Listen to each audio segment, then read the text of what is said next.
highway. There is a door, a golden door. It is the brightest way.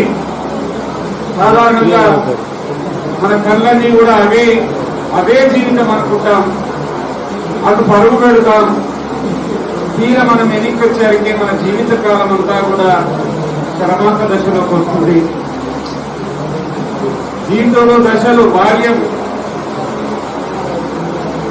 కౌమారం, యవ్వనం, లాస్ట్కి వస్తే అవసాన దశ. ఇది ఎందుకంటే where there is a start, there is a end. ఈ సృష్టిలో ప్రతి జీవి కూడా ఆరిజిన్ ఉంటుంది, ఎండ్ ఉంటుంది. హ్యూమన్ లైఫ్ కూడా అంతే. జెనెటికల్ గా మనం ఎక్కడో 1,00,000 సంవత్సరాల నుంచి ప్రారంభమైనటువంటి ప్రోటోజోవా అమీబా నుంచి హోమోసేపియన్స్ అని కోతి జాతి వరకు, కోతి జాతి నుంచి మానవ పరిణామ క్రమంలో డార్విన్ చెప్పిన సిద్ధాంతంలో అంతర్భాగంగా ఆధునిక మానవుని వరకు అనేక మార్పులు, అనేక స్టేజెస్.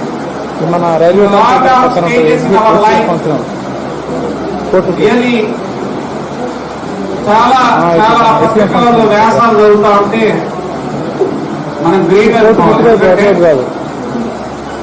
ఎట్లా పండించినా మనం ప్రయాణం చేస్తలేము, గాలి నడకల మనం ప్రయాణం. నూతన అధ్యయనం చేయాలి. ఏది పాఠ్యాంశాల్లో ఉండవు. రోజు వార్తలు చదువుతున్నాం, పేపర్ చదువుతున్నాం. ఎంత ఇన్వెన్షన్ జరుగుతా ఉంది. ఆర్టిఫిషియల్ ఇంటెలిజెన్స్కి తగిన ప్రాధాన్యత ఇవ్వద్దు. అంటే మానవ ప్రగతి, హ్యూమన్ ఎవల్యూషన్ ఎక్కడ ప్రారంభమైంది అంటే ఆదిమ దశలో, అనాగరిక దశలో ప్రారంభమైంది. ఎక్కడంతా కూడా ఆవిష్కరణ జరిగింది అంటే అది హ్యూమన్ థింకింగ్ తోటి. The man is the measure of all things. దేని కొరకు మనిషి మెదడే. ఎక్కడి నుంచి ఎంత పరిణామం జరిగింది. ఈ సృష్టిలో మానవ జీవితమే చాలా అద్భుతమైంది. మానవుని యొక్క ఆలోచనలు, అవయవాల యొక్క కదలికలు వేల సంవత్సరాలు బట్టి మెదడు పరిణామం ఇన్వాల్వ్ చేయటందుకు ఆలోచనలు విస్తరింపజేసేది. ఓ మహామేధ అంటాడు. మనిషి యొక్క ఆలోచన ప్రకృతికి ఘర్షణే జ్ఞానం. అర్థమైందా? మనం ఏం చదువుకుంటున్నాం? నాలెడ్జ్ చదువుకుంటున్నాం. పుస్తకాలలో నాలెడ్జ్ ఎక్కడి నుంచి వచ్చింది అని.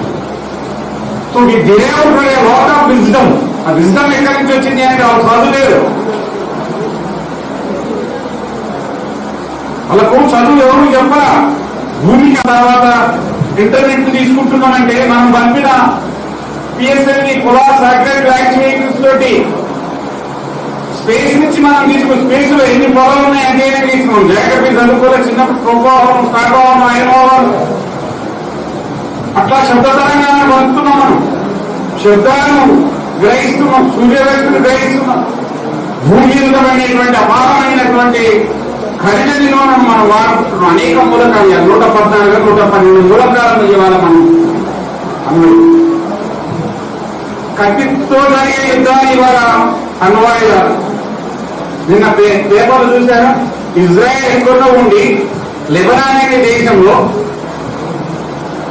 ఇజ్రాయెల్ వ్యతిరేకంగా కొట్లాడుతున్నటువంటి ఒక ఉగ్రవాద సంస్థ, లేక ఒక సంస్థ సంబంధించిన వాళ్ళ పేజర్లలో బాంబులను అమర్చారు.